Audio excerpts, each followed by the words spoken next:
how to add a rainbow clock on the lock screen.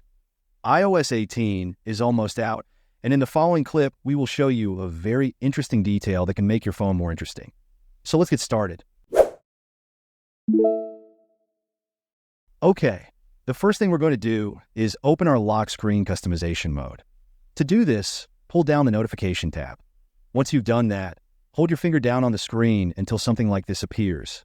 After that, tap on the Customize button. Next, we will select the lock screen and the option we want to set. When the lock screen settings have opened, tap on the clock. A menu opens at the bottom of the screen.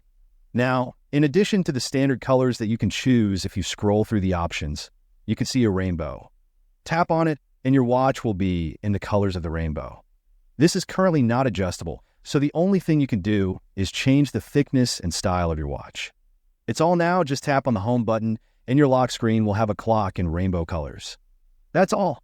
If you found this tutorial helpful, don't forget to give it a thumbs up, subscribe for more similar tips, and hit that notification bell so you never miss an update from us. Thanks for watching, and I'll see you in the next one.